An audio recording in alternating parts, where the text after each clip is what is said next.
The brother explained that we mispronounced this one. So that's actually shiitake mushroom steak, and this is harab. He's saying that's not working. Brother's not happy with where I've brought him to. He's cursing me. Assalamualaikum and welcome guys. It's time for daily vlogs because I've got a week off from one-to-one tuition. Qurbani guys, Qurbani. Can't beat the village vibes, guys. My Qurbani. Even last year I took my Qurbani for a walk. I call it take your Qurbani for a walk. It's a nice catchy phrase. I mean, you literally are taking your sacrificial animal for a nice walk around. This gives them the chance to actually eat and stretch their legs. So I'm back at Ghari Afghanan, the same place where I left my two dumbas to stay with Brother Ihsan there. Brother Ihsan's just lifting the kid up so that he can pull the branches off. I don't know if you can hear, but the ladies are screaming in there. That boy on the left asked me why I'm wearing a burqa. Simple question. Am I wearing a burqa? Does that look like a burqa, guys? Because these guys here think something's wrong with me. Now we've got another visitor. ये कुर्बानी के लिए नहीं है? नहीं, ये बहुत छोटा है. Little cow? Hello, little cow. There's plenty of you in England. Okay, the family's coming. There's the cow. There's the brown cow. There's the bakri looking cow. We've got somewhat of a Qurbani party going on here, guys. None of these are my animals, but I treat you all as my own, even though I'm wearing a burqa. Kutta bhi aaya. There's a dog here as well. Mere dumbe chale gaye. Dumbe aa ja. Oi, come back. Aajo. The following morning, I have arranged a meetup with a brother wanting to relocate to Islamabad. So guys, I've got a new jubba on. I really want to show you. So I'm meeting two people. One brother who's already been living here about 3 years. Another brother who's leaving Turkey to live in Pakistan. But let's go to Islamabad and meet them both. It only takes around about half an hour for me to drive to Islamabad. On the way there, I couldn't help but notice animals absolutely everywhere.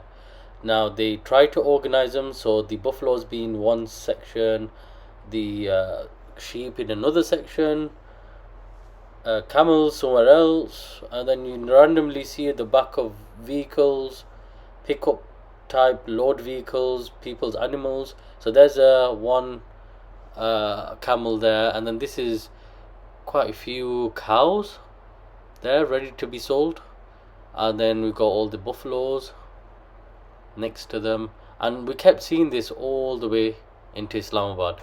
There was absolutely loads of animals, and people were taking so many away as well. So you'll see in the back of the vehicles the animals going. So here's one of the vehicles right there. So he's taken about 3 sheep with him, and then further on we saw more. We saw loads of sheep, dumbas being taken, loads of cows. I didn't really see many camels being purchased. I mean, camels can be very expensive. They're around about just under £2,000, so that's a nice big bull there. Here's another one. So they were just coming out from everywhere. Wherever we were looking, we could see just animals being transported back to people's homes, and then obviously people selling them. Now we're on the way to Margala Expressway. We're just taking the left here. This takes us all the way to Islamabad, D12, E11 segments of Islamabad within about 10 minutes on this route. And on the left, if you look carefully, you will see there is an animal mandi, which means they are selling animals in there. All the animals you can think of for Qurbani, all being sold here, and this place is absolutely massive.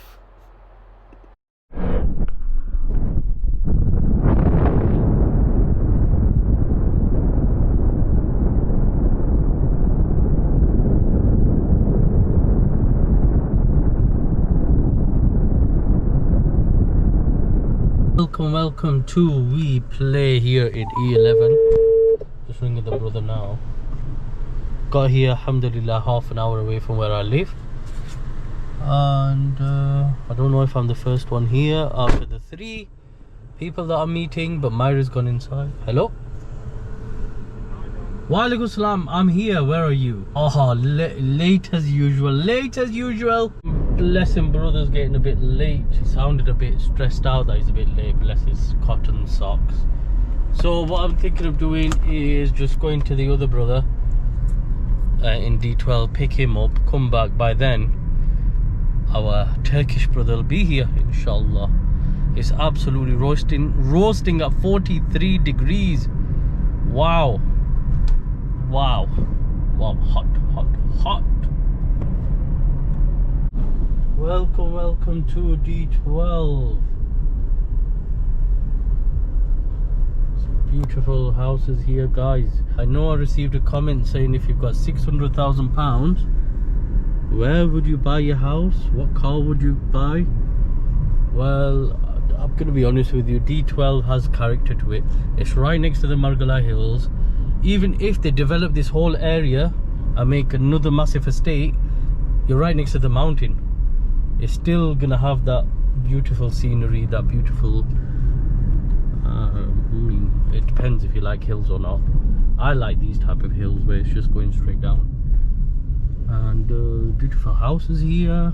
Okay, how much would this house be worth if you were to buy this right now? I would say nothing short of £500,000. D12 is very expensive to live. So obviously you won't. Oh wow, he's got his own animal there. Let's have a look at that animal. Actually, we won't look at that animal because I'm driving further up. So the land price is very expensive here. So you can spend about £200,000 just for a plot of land about this big. And then you're building a house. Or are you going to build a simple house if you live in a really affluent area? Probably not. So you're going to spend another £150,000 to £200,000 easily minimum. So that'll take you up to £400,000 for a smallish house. And then if you've got £600,000 that you want to spend, then you've got, I would spend another £30,000 on a decent 4x4, maybe even more actually. If you get a nice beautiful 4x4, which they have many here, and none of the names are coming to me right now, that you can easily spend 60 to 100 grand on a nice strong new one.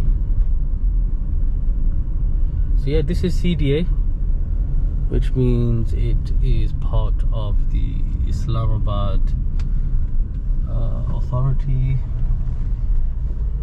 So the value will maintain here. It's not like a housing scheme like Bari or DHA. So let's show you my jubba, and then the brother will be coming. Brother is shy on camera, mashallah. He's very good looking, so he's asked to be off camera, and I have to respect his concerns. So let's have a look at my jubba. I bet that land there, that's about 200 grand as well. But yeah, let's go and see him. Welcome to D12. So let me tell you my jubba, yeah. Look at this jubba, beautiful. Bought the material here locally. All you have to do is any jubba that fits you really well, bring it, find a decent tailor who's got good reputation for making really good clothes. Say, look, I want it exactly the way the jubba is. He'll copy it for you. So mine kind of curves in and curves out according to my body type. And then I told him to make these trousers as well, matching trousers. So I love it. So all this basically is £15 per jubba, and I made 4. 15 quid, literally good material, summer material. I don't really feel hot in this. So inshallah the brother is coming. Walaikum salam. Turning the camera off. I told everyone, you're extremely good looking. I can't get you on the camera. Not even his voice is very nice as well. Let's go. So the brothers were saying they want coffee. I'm taking them to one of the best coffee spots here in F6/3 Islamabad. We're going to a place called Expectation, which I've vlogged before. Absolutely love the coffee. Let's show this brother what time of day it is. This coffee will make him move to Pakistan tomorrow. Inshallah. Outside. Whatever you want. I think inside's AC. Inside's got AC. Yeah, I've got AC. I think outside's got coolers. Yeah, outside's got coolers. Coolers better than AC. Alright. Assalamu alaikum bhaijan, kaise? My cooler on it? Thank you. See that? Part of his answer was in Urdu, part of the answer was in English. Yes, cooler on it. Oh, this is not on. This is hot. Why you garma bhai?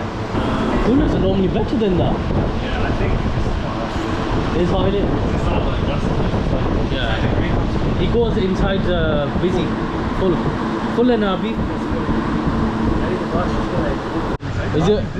Is it better? Yeah. Okay, this is better. You don't feel the heat around you. Yeah, because that's like a greenhouse effect. Okay, so inside is global warming. They've got it covered from the top and then glass all around. Well, it's boiling hot in there. Okay, so the brother explained that we mispronounced this one.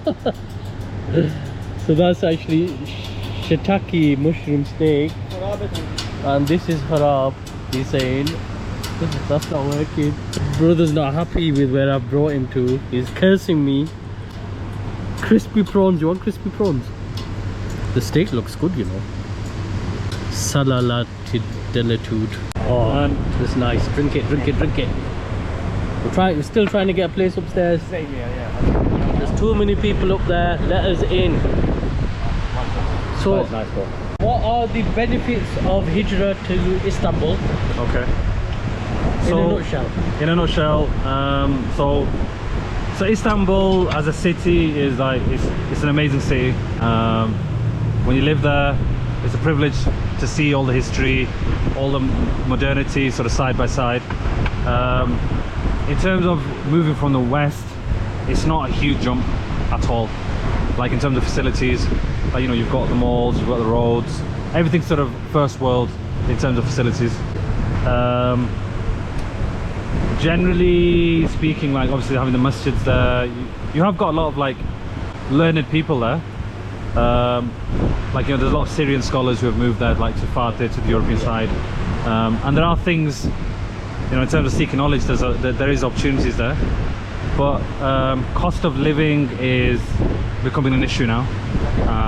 What about getting your residency there? Residency is becoming an issue now. So as of sort of end of May, June time, they changed the regulations now. So they only offer 6 month residence permits, which are renewable after 6 months. But within that six month period that you're renewing in, for 5 months, you have to continuously put your wages from England. So if you're earning in sterling or if you're in dollars from America, you have to transfer that into a Turkish account. So you don't have that flexibility now of keeping your money in the original currency. How long have you lived in Istanbul? So I've lived there 2.5 years as of now, but I previously lived there for a year as well, and then I moved back to England. So in total about 3.5 years. Anyone looking to move to Istanbul, what is your advice as an overseas Pakistani or British Pakistani? I would say ultimately it's their choice. It just depends on how badly you want to live there. Like, you know, if there's something that you're getting from there that's very unique and you can't get it anywhere else, then, you know, you can maybe put up with all the difficulties of residence permits and, you know, cost of living, etc. But I don't think there's anything that unique now that you get from there that you can't get sort of maybe, let's say, in Islamabad. I think for most people who decide to move abroad, generally the reasons are usually the same. You know, it's usually like it's the sort of concerns about the children growing up in a non-Islamic environment, etc. I think you can get that in Pakistan, in Islamabad. Like anywhere, you have to be selective. Yeah. You know, like we live in Istanbul, you live in a nice area. If you live in an affluent area, you're going to be shielded from some of the bad stuff. Yep. But if you're driving, for example, to one place to another, you're going to be shielded from maybe people who might be slightly racist. If you're going to go and sit at a bus stop and then you've got the sort of socially deprived people who are going to be sort of prone to racism and things like that, then you're making things harder for yourself. And likewise, if you come to Islamabad, you want to go to Pakistan, sorry, you go and live in a village. You're asking for and you've got load shedding, and you've got people who have a different mindset, different way of thinking, and you're trying to sort of live amongst them. You're making things harder for yourself. Whereas if you come to Islamabad, I think you'll find more like-minded people. Standard of living is better, and I think you can find what you're looking for. And then I think the most important thing, without sort of being all patriotic and nationalistic, is, you know, you can sort of blend in here, and you do sort of fit in here more, because ultimately heritage. This is where your heritage is. And in Istanbul, I think, you know, maybe even if you're there for 10-15 years, you'll still be recognized as a foreigner, even if you speak the language. I agree. And that has its own issues. So it comes down to one question. Having lived in Istanbul, let's say 3 years, Yeah. where are you planning on relocating to? So at present, so we're sort of considering Islamabad. Yeah. And it's promising so far. It's still a work in progress, so we're just trying to sort of get all the information and then go away, process it, and then inshallah make a decision on it. Inshallah. So Thank you for your time, brother. Let's enjoy our food in the boiling heat. How do we know which one's which? This one has a heart, that one has a heart. that's not hard, bro, that's a flower. Mashallah, mashallah. Once again, this place 10 out of 10. Thank you. 10 out of 10 for food service, everything's spot on. All the issue was we had to sit outside in the boiling heat, but we don't mind. Brother was moving from Istanbul to Pakistan, inshallah. He was well impressed by the coffee. Them two are getting on like two fish in a pond. So I've made up my own saying now. Let's see, we're going to another place to sit down because our conversation's gone on for a bit too long. We're getting really hot there. We are going to another part of F6. We will go to Kaf, a place called Kaf, and enjoy some drinks there and carry on our conversations. Alright then guys, that's all we have for today. I really enjoyed today meeting the brother who wants to relocate from Turkey to Islamabad. I'll see you guys tomorrow inshallah. Assalamu alaikum.